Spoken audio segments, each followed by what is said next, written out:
கிறிஸ்துவின் நாமத்தினால இந்த கால நேரத்தில் அன்பின் வாழ்த்துக்கள்.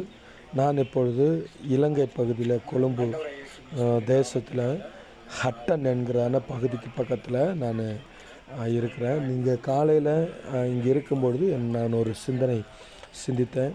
அதாவது ட்ரெயினுக்காக காத்திருந்தோம்.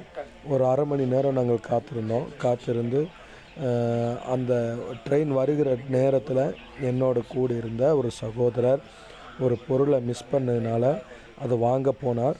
அந்த டயத்தில் ட்ரெயின் போயிடுச்சு. இப்போ மறுபடியும் அடுத்த ட்ரெயினுக்காக ஒரு ½ அன் ஹவர் நாங்கள் காத்திருக்கிறோம்.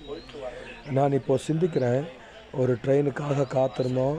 ஆனால் அந்த ட்ரெயின் வருகிற டயத்தில் நாங்கள் இல்லாதனால நாங்கள் அந்த ட்ரெயினை மிஸ் பண்ண வேண்டியதாகிடுச்சு.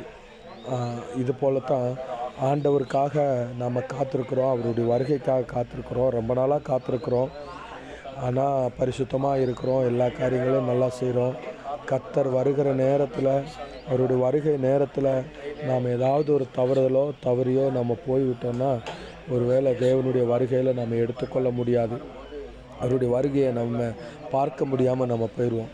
நம்ம எதையோ இழந்தது மாதிரி ஆயிடும். அதனால் இந்த நேரத்தில் நான் உங்களுக்கு சொல்கிறேன், நீங்கள் எந்த நிமிஷத்துலையும் கர்த்தருக்காக பக்தி வைராக்கியத்தோடு மிகவும் உண்மையாக நீங்கள் இருப்பீங்கன்னா கர்த்தருடைய வருகை, அவருடைய ராஜ்யம் வரும்போது நிச்சயமாக கர்த்தருடைய ராஜ்யத்துக்குள்ளாய் அவரோடு கூடி நாம் சேர்த்து கொள்ளப்படுவோம்.